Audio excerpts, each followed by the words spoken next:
Ya casi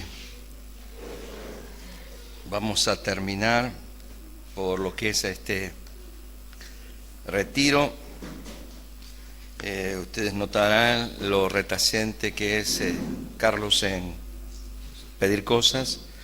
Nosotros entendemos la obra desde el punto de vista de las asambleas. Ustedes son de las asambleas, ¿no es cierto? Nosotros respetamos a todo otro, no competimos con ningún instituto. Nosotros no estamos para competir, respetamos a todo el mundo, a todo el que hace la obra de Dios. Pero este instituto tiene el perfil de las asambleas, por lo tanto hay necesidades, nosotros se las pedimos a Dios. Y eso es lo que le enseñamos a nuestros alumnos. Por eso algunos de ellos están aquí, nosotros no vamos a cambiar en ninguna circunstancia. Carlos no cambia en ese aspecto, porque cuando los hermanos preguntan, contestamos, pero le enseñamos a los alumnos que cuando tienen necesidades no se saquen una foto, no digan, toma, ora por mí y ofrendame. Le enseñamos a que le pidan a Dios, porque ningún instituto, según la Biblia, encomienda la obra. Lo que encomienda es la iglesia. Así que nosotros tampoco encomendamos ni mandamos a nadie a trabajar a ningún lado. Nuestra materia prima son los alumnos y los recibimos de las iglesias. Vuelven a las iglesias. Si las iglesias lo encomiendan, es un tema de las iglesias, porque así lo vemos en el Nuevo Testamento, ¿verdad? Pablo le dijo el Espíritu Santo le dijo a los hermanos de Antioquía: apártenme a Bernabé y a Saulo para la obra a la cual os he encomendado. Por lo tanto, el que llamó fue el Espíritu Santo y se lo comunicó a los hermanos de la iglesia. Ese es nuestro principio, porque es el de la Escritura. Por lo tanto, así también le enseñamos a los alumnos para que entiendan cuál es el método de Dios. Otros quieren otros métodos, cada uno es responsable delante de Dios y respetamos a todos. Muy bien, muchas gracias en el nombre de Eva y mío por permitirnos compartir este precioso retiro de matrimonios. Estuvimos muy a gusto, estuvimos contenidos, cuidados, bien atendidos. Muchas gracias por vuestras muestras de cariño, de comunión, que siempre edifican nuestra vida. Algunos creen que venimos a enseñar, en realidad venimos a aprender. Aprendemos de las iglesias, aprendemos de los hermanos, aprendemos del esfuerzo, de la entrega, aprendemos muchas cosas y las llevamos en el corazón. Por lo tanto, muchísimas gracias. Les pedimos disculpas, nosotros, hablo en nombre de mi esposa y en el mío, vivimos en Lanús, en Buenos Aires, nos restan 1800 kilómetros para llegar a nuestra casa y tenemos que estar allí porque entre semana tenemos un instituto en Buenos Aires que debemos cumplir también allí. Así que luego de un ratito de terminar la reunión nos vamos a ir porque tenemos un largo viaje y todavía Eva no maneja. Me maneja, pero no maneja.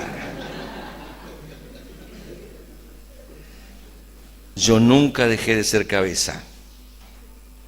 Ella es el cuello. Mueve la cabeza.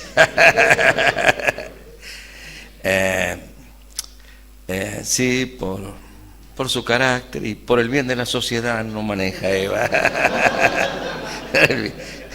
No saben ustedes cuando se pone nerviosa lo que sería el volante, Eva. Así que tendremos que viajar largo. Nuestros hijos ya grandes no nos dejan también que andemos tanto viajes solos y nos dicen, bueno, por lo menos no viajen tanto de noche. Así que las vueltas de la vida hace así. Uno cuida a los hijos y después los hijos terminan cuidándote a vos. Es hermoso dejarse cuidar por los hijos. Así que uno cuando tiene chicos les dice, cuidado cuando cruzas la calle, cuidado cuando haces esto, cuidado con otro. Pero después cuando la mamá es grande, viene la hija y le dice, mamá, abrigate, mamá acá, mamá allá. Bueno, no estamos tan viejitos, todavía podemos salir, podemos andar algo, pero escuchamos a nuestros hijos y ellos nos dicen, no viajen de noche, cuidado.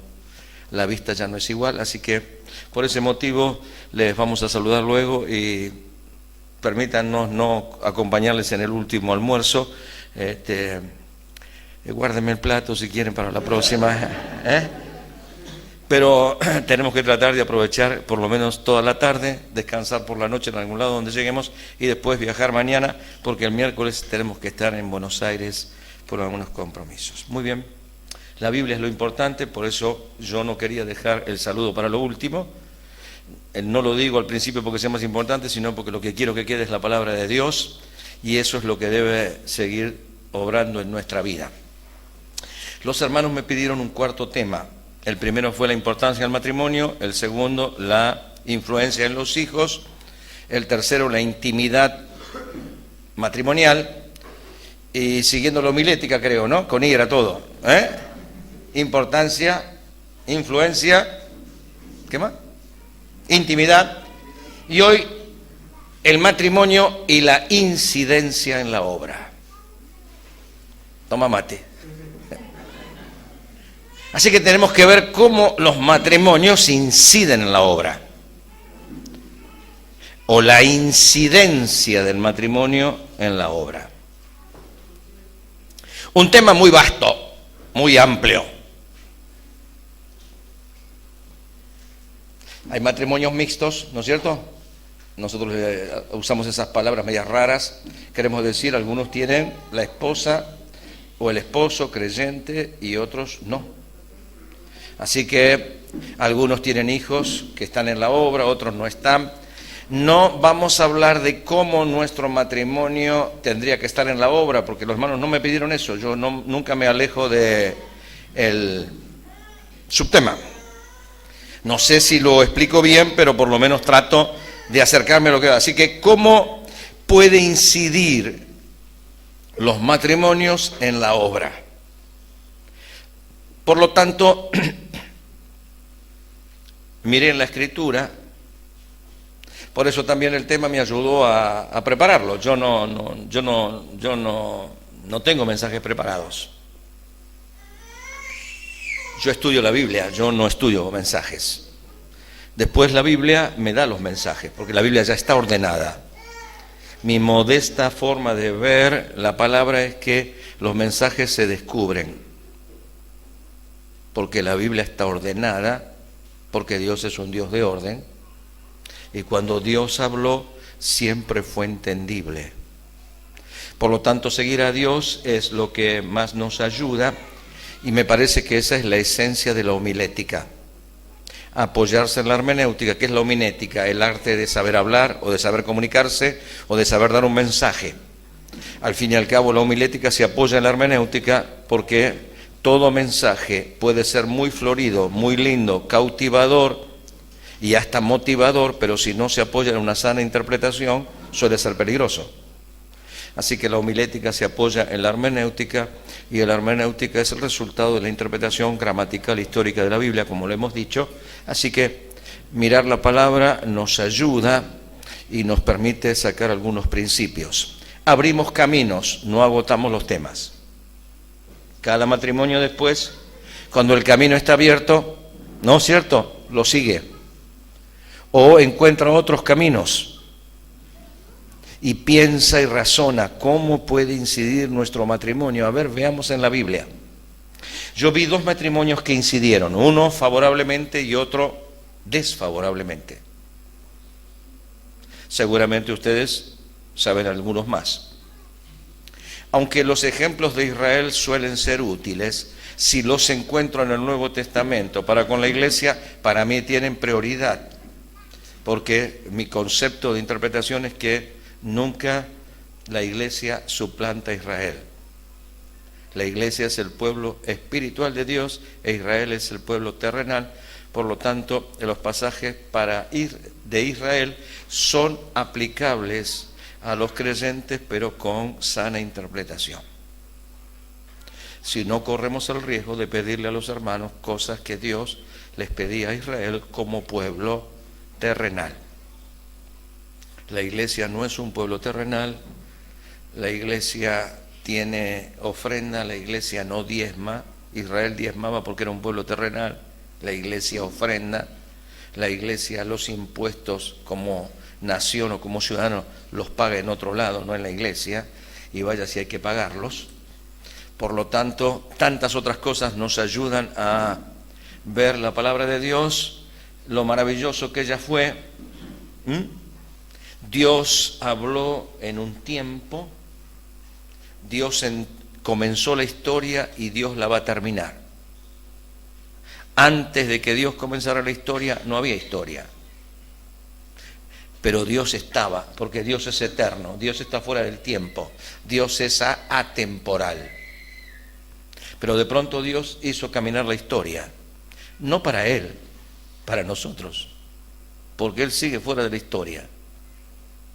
Por eso es un Dios eterno. Y un día Dios terminará la historia. Nadie la empezó fuera de Dios y nadie la va a terminar. Porque un día Dios hará todas las cosas nuevas y cuando haga cielo nuevo y tierra nueva, no habrá más tiempo.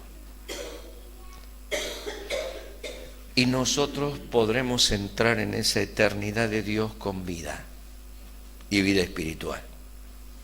Qué maravilloso es eso. Por eso en el curso de la historia Dios se fue declarando, Dios se fue manifestando, Dios habló. Lo dice la carta a los Hebreos, ¿se acuerdan?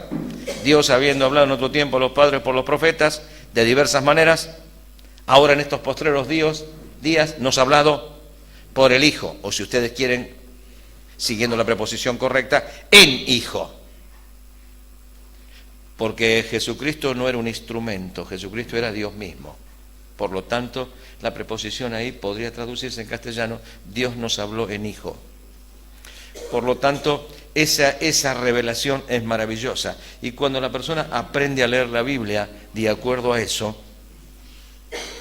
y esa me parece que es la gran responsabilidad de los padres, sobre todo de los papás y de las mamás, en el sentido de entender la Biblia y transmitírsela a los hijos. Veamos algunos matrimonios. Hechos capítulo 5.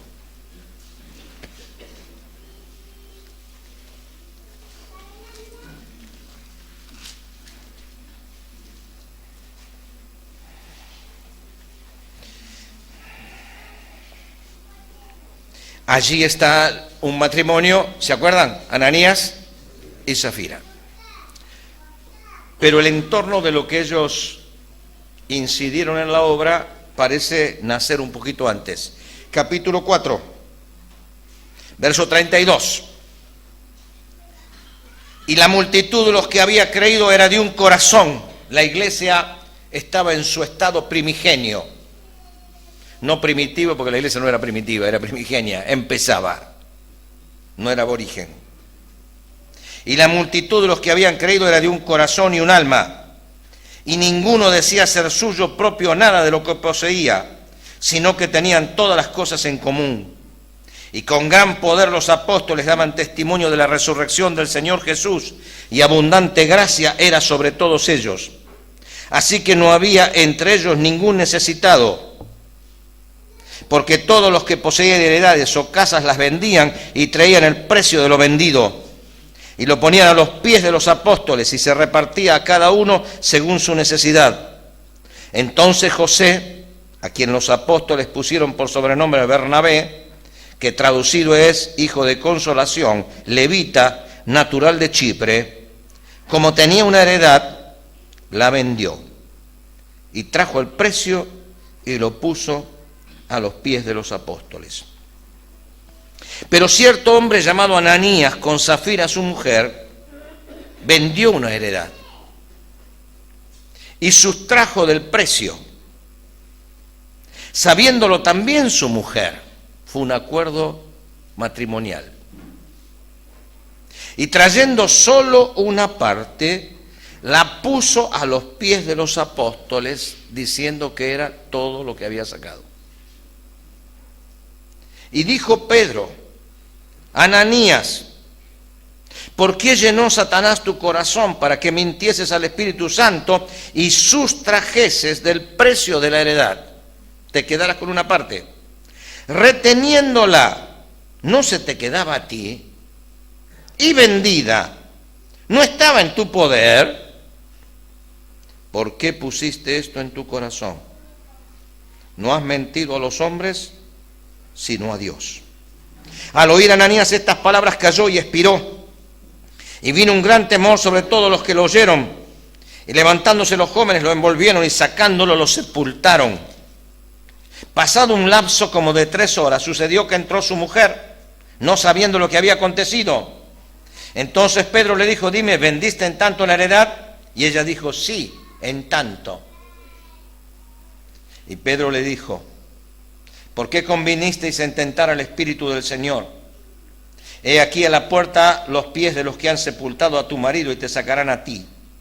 Al instante ella cayó a los pies de él y expiró. Y cuando entraron los jóvenes la hallaron muerta y la sacaron y la sepultaron junto a su marido. Y vino gran temor sobre toda la iglesia y sobre todos los que oyeron estas cosas. Uno dice, bueno, pero este es un caso extremo. No trato el pasaje por lo que sucedió y por lo que fue, sino por principio. ¿Cómo puedo incidir en la iglesia? ¿Cómo nuestro matrimonio puede incidir? En este caso, ellos, cuando uno analiza el texto, ves que lo que ellos hicieron es buscar protagonismo. Ellos vieron lo que hizo Bernabé y dijeron, qué bueno, nosotros no nos podemos quedar atrás. Nosotros tenemos que mostrar también. Vendieron la heredad y sustrajeron del precio. Tenían todo el derecho a quedarse con la heredad, no era obligación. ¿Cuál fue el problema? No fue el problema que se quedaron con plata, fue el problema que se quedaron con plata diciendo lo dimos todo. ¿A qué se debió? Estaban buscando protagonismo. En el fondo es eso. Por eso Pedro le dice, como nosotros hemos leído recién en el capítulo 4, le dice, reteniéndola, verso 4 del capítulo 5, no se te quedaba a ti y vendida no estaba en tu poder, ¿por qué has puesto esto en tu corazón? Mentir, aparentar. Este es el resultado de cuando aparece la envidia, los celos. Por eso es una bendición cuando los hermanos y los matrimonios lo que buscan es edificar, ayudar, aportar y no buscar protagonismo. Se puede incidir en la iglesia de manera desfavorable, como fue en este caso, desfavorable sobre todo para ellos, porque al fin y al cabo Dios siempre cuida la obra, pero es peligroso cuando el protagonismo no está en una sola persona, sino está en ambos.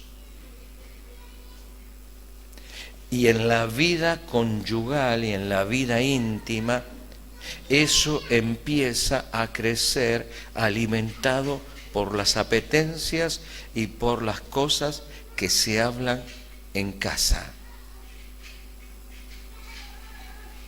Por eso qué bueno es cuando alguien a lo mejor desvía un poquitito el sentido, que el cónyuge lo ayude, no alimente lo que está mal.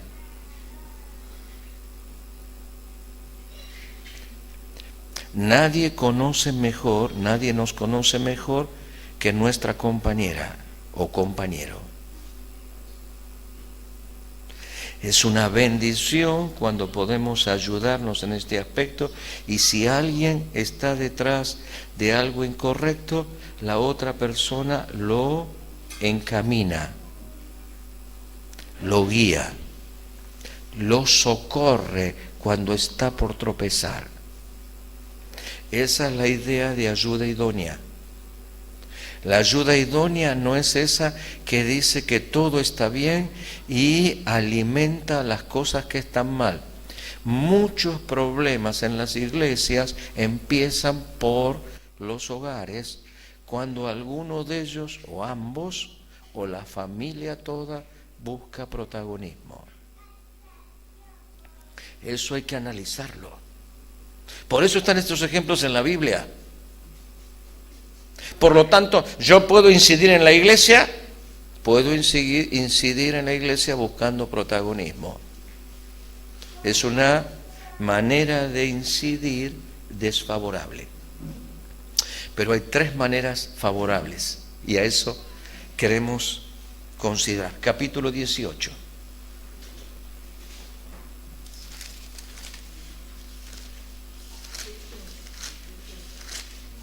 Capítulo 18 de Hechos, verso 24. Llegó entonces a Éfeso un judío llamado Apolos, natural de Alejandría, varón elocuente, poderoso en la Escritura. Este había sido instruido en el camino del Señor, y siendo de espíritu fervoroso, hablaba y enseñaba diligentemente lo concerniente al Señor, aunque solamente conocía, ¿qué? El bautismo de Juan.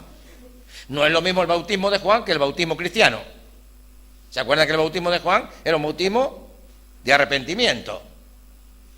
El bautismo cristiano es un bautismo de identificación, no de arrepentimiento. El arrepentimiento está en la conversión. Nosotros diríamos en nuestra forma de hablar coloquialmente, nuestra forma de hablar, no la tenía clara. Y comenzó, verso 26, a hablar con denuedo en la sinagoga. Pero cuando lo oyeron Priscila y Aquila, acá hay otro matrimonio. Priscila y Aquila.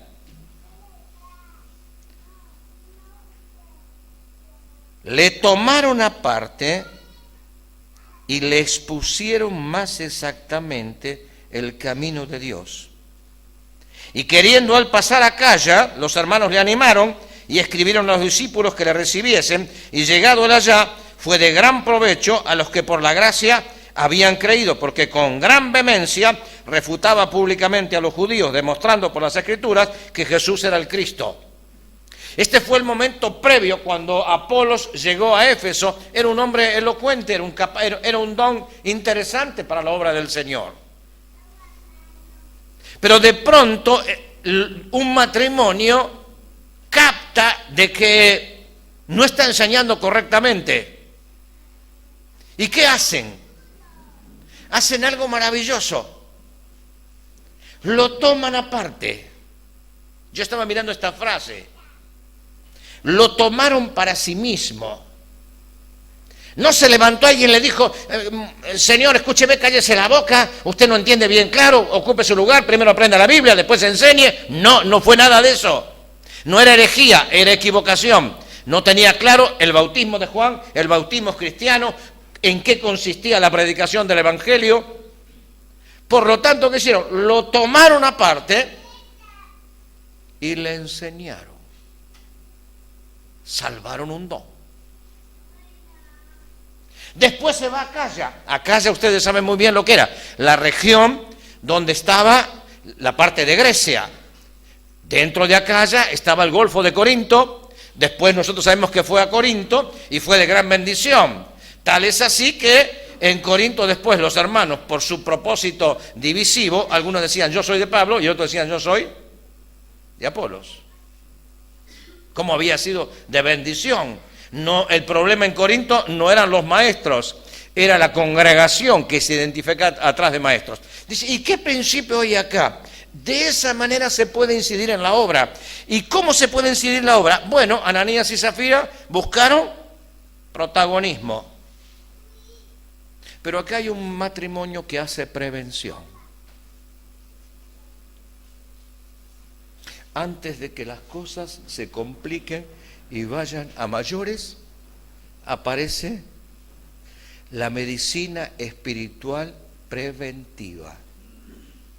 Hay medicina que es curativa, porque ya la enfermedad avanzó, pero hay una medicina bendita que los matrimonios podrían incidir en la iglesia necesita matrimonios no que busquen protagonismo, sino que busquen la prevención.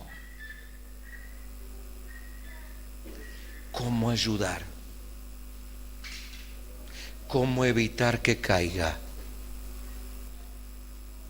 ¿Cómo acercarse a un hermano o una hermana y a lo mejor ponerle la mano en el hombro sin decirle nada? Decía Spurgeon, el sufrimiento educa la simpatía, dulcifica el trato y enseña a conocer un pesar callado de lejos. Una cosa es que alguien te cuente algo y otra cosa es la madurez y la percepción de mirar a alguien y tiene un pesar callado porque no lo quiere contar, lo avergüenza, lo lastima, es introvertido. Pero el pesar callado está. Solo el que tiene experiencia en el sufrimiento y educada la simpatía no es la gracia ni el ser la persona locuaz. La simpatía es tener empatía con alguien en su situación, sin necesidad de que te lo cuente. Algo pasa y alguien entiende que algo me pasa, que lo tengo callado porque es mío,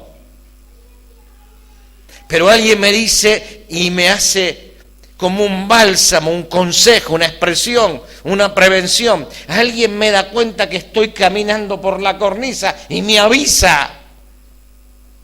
Ananías y Zafira buscaron el protagonismo, pero Priscila y Aquila buscaron la prevención. No dijeron, este es el momento de demostrar que nosotros sabemos doctrina y él no. Lo tomaron aparte. ¡Qué detalle! Lo llamaron y le dijeron, no sé, tal vez quisiéramos hablarte de este camino glorioso del que eres de tanta bendición hablando, y les pusieron el camino más exactamente. Entonces ahora Apolos podía seguir. Quería ir a Acaya. ¿Y qué pasó? Queriendo él pasar a Acaya, los hermanos le animaron y escribieron a los discípulos que recibiesen, y llegado él allá fue de gran provecho a los que por la gracia habían creído. No fue una carta advirtiendo, cuidado hermanos, no le den el púlpito, cuidado que no hable, cuidado que no haga eso. ¿Por qué? Ya había habido prevención, ya se arregló el problema. Así podemos incidir en la obra, podemos ayudarnos unos a otros, podemos orar unos por otros. Podemos ver a los que están a punto de tropezar o de caer, y podemos incidir en la obra desde el matrimonio. Si es una hermana, podrá hablar ella con el consejo de él. Si es un hermano, podrá hablar él, podrán hablar juntos, podrán orar juntos. Oh, qué maravilloso que se pueda incidir en la obra con la prevención.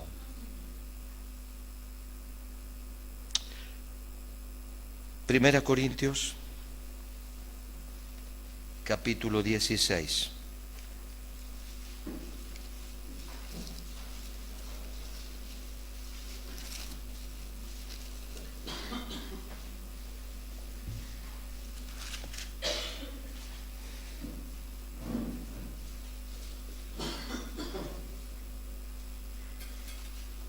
Verso 15, terminando, Pablo saluda a los hermanos de Corinto. Hermanos, ya sabéis que la familia de Estéfanas, 16:15, es las primicias de Acaya, y que ellos se han dedicado al servicio de los santos. Os ruego que sujetéis a personas como ellos y a todos los que ayudan y trabajan.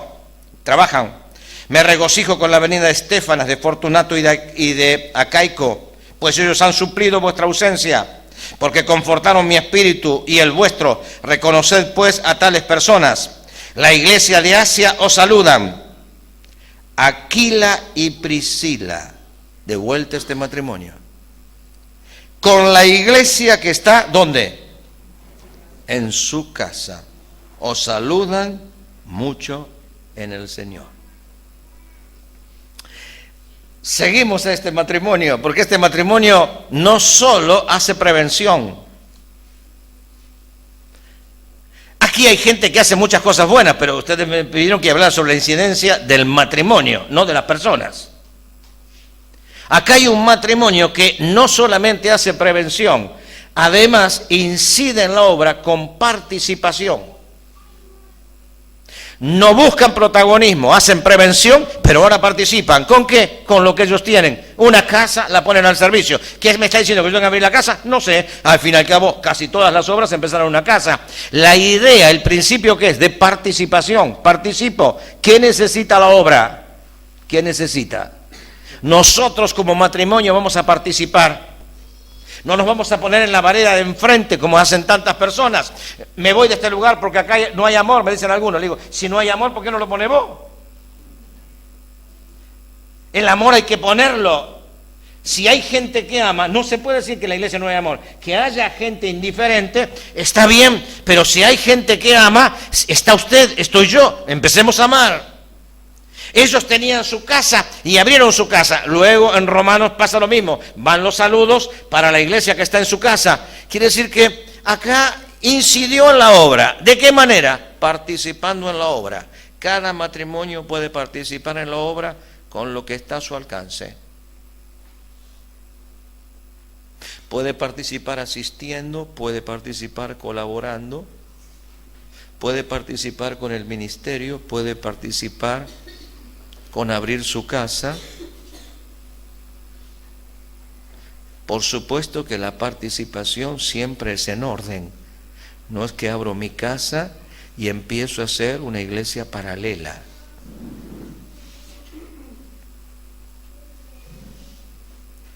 La persona que abre su casa para que la iglesia haga la actividad.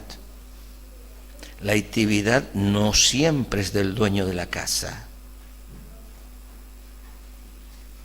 A veces algunos hermanos me invitan a que pueda compartir la palabra en el momento de su boda. Y ellos me invitan, le digo, pero decirle a los ancianos que me inviten. Dice, no, pero es la boda nuestra. Sí, la boda es tuya, pero la reunión no es tuya. La reunión es de la iglesia. No importa dónde se haga, no, pero hacemos una quinta, no importa dónde se haga. Si se convoca a la iglesia, la reunión pertenece a la iglesia, es con un motivo exclusivo de que uno de sus miembros o dos se unen. Digo uno son miembros porque a veces es una iglesia, a veces son de distintas iglesias. Podemos incidir en la obra, participando en la obra, con la participación espiritual. Algunos participan en la obra con una participación carnal, buscan su propio lugar. Pablo se dio cuenta de esto cuando escribió a los hermanos de Gálatas. Y había allí algunos falsos hermanos que parecían dulces y cariñosos. E iban detrás de los hermanos. Parecía que los contenían y que los amaban. Y Pablo los caló enseguida, porque la espiritualidad no es ingenuidad. Algunos se creen que los creyentes son ingenuos. Y había algunos judaizantes que iban y estaban detrás de los hermanos de Gálatas, y Pablo les dice, tienen celo de vosotros, pero para que vosotros tengáis celos por ellos. Y les dice Pablo, es bueno tener celo en lo bueno, pero no en lo malo. Ellos parecían espirituales, pastores que cuidaban al rebaño. Dice, pero vos no estás cuidando el rebaño del Señor, vos estás haciendo tu propio rebaño. Vos estás trayendo agua para tu molino. Algunos que no tienen mirada espiritual no se dan cuenta, pero Pablo dice, tienen celo de vosotros, pero para que ustedes tengan celo por ellos. Es un vamos y vamos. Esa es la estrategia de Satanás. Satanás siempre es, ¿sabes lo que es Satanás? A Satanás le gusta el canje. Satanás siempre está con el trueque. ¿Se acuerdan cuando teníamos el trueque? ¿Llegó el trueque acá? ¿2001? En Buenos Aires nos pusieron la cuasi moneda. Nosotros andamos con los patacones. No sé acá. ¿Sí? Un papelito nos dieron. Después de repente desapareció. No quiero decir que Satanás sea argentino. Es lo único que nos faltaría. La tenemos todas. Es lo único que nos faltaría. Pero Satanás siempre le gustó el trueque. Siempre fue el trueque. ¿Se acuerdan? Fue Dios y le dijo, ¿no has visto a mi siervo Job? ¿No lo has visto? No hay ninguno como él, temeroso de Dios. ¿Cómo no te va a amar? ¿Cómo no te va a amar con todo lo que le diste? Si has cercado todo lo que tiene, lo has llenado de bendición, sacale, vas a ver cómo no te adora más. Sacale. Y le sacó. Y vino de vuelta Satanás a la presencia de Dios. ¿Viste? ¿Viste? Dijo Dios. Que me hiciste, que me incitara contra él, quitándole todo, y sin embargo retiene su integridad. ¿Y qué dijo Satanás? Piel por piel, piel por piel. Se está cuidando el pellejo. Le sacaste los hijos, le sacaste la plata, todo, pero no lo tocaste a él. Todo lo que el hombre tendrá lo dará por su piel. Tocale la piel y vas a ver que blasfema en tu misma presencia. Ese es el concepto que él tiene. Que nosotros servimos a Dios por lo que Dios nos da. Cuando las personas al servir a Dios se están sirviendo a sí mismos, no están siguiendo el camino espiritual, están siguiendo el camino de Satanás. Están buscando su propio provecho. Ananías y Zafira siguieron el camino de Satanás. Porque ¿qué le dijo Pablo? ¿Por qué llenó Satanás tu corazón?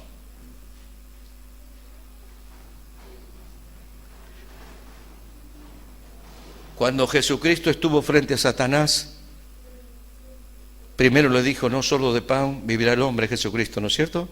Cuando él le dijo, di que estas piedras se conviertan en pan. Después vino la segunda tentación, según nosotros creemos que es el orden, aunque en Lucas está en la inversa. Y al final, al cabo, ¿qué le dijo Satanás? Lo llevó a un monte muy alto y le mostró todos los reinos del mundo y le dijo, todo esto te daré.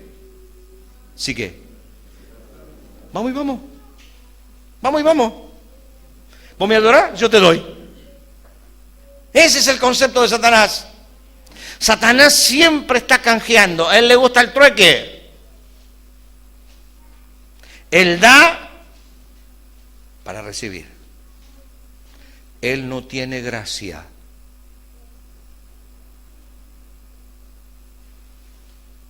Solo Dios da por gracia. Dios da por gracia. Y el servicio a Dios tiene que ser de la misma manera. Por eso Pablo, cuando vio que algunos estaban detrás de los hermanos y estaban armando su propio rebaño, los puso al descubierto. Les dijo, tienen celo de vosotros, pero para que vosotros tengáis celos por ellos. Hay que aprender estos principios de la palabra del Señor para que nunca andemos detrás del protagonismo, Podemos incidir en la obra con prevención. Podemos incidir en la obra con participación. Y finalmente, leemos en la palabra de Dios, Romanos capítulo 16.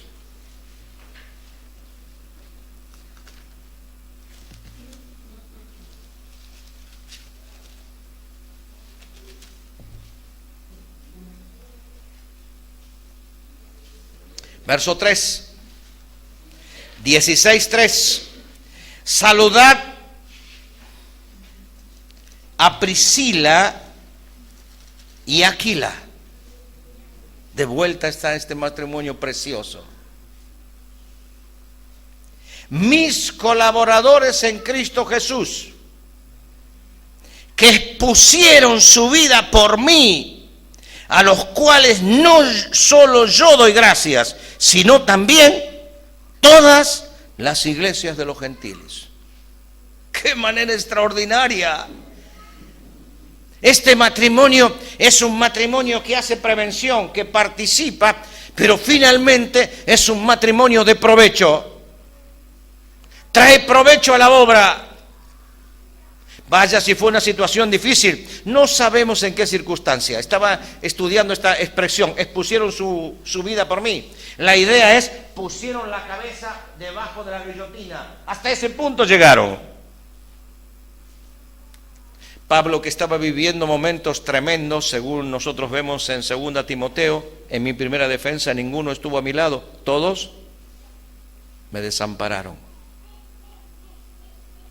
Era un bálsamo para él tener colaboradores leales,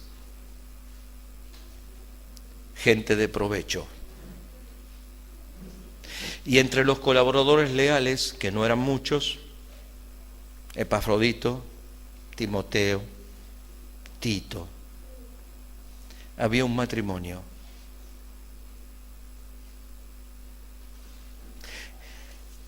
Que trabajaban junto con Pablo. Mis colaboradores son consiervos. Algunos me abandonaron, me desampararon. Otros, cuando estaba en la cárcel, no me visitaban, pero algunos no se avergonzaban de mis cadenas, porque ir a visitar a Pablo a la cárcel era jugarse la vida. Nerón ya había llegado al trono con 17 años y su cabeza influenciada por su madre y luego por su esposa Popea. Fue un milagro que Nerón llegara al trono. Él no era de la aristocracia. Su mamá, Agripina la menor, lo tuvo de su primer esposo, Bonardo, y empezó a crecer el niño, pero luego Agripina se separó, luego su esposo murió. Y ahí está una mujer de la línea de aristocracia, pero con un hijo que no tiene padre, o que tiene padre pero ya no está. Las cosas se fueron dando. Claudio era el hermano de Agripina. Así que Claudio empezó a ser emperador. Este es en el tiempo de Jesucristo.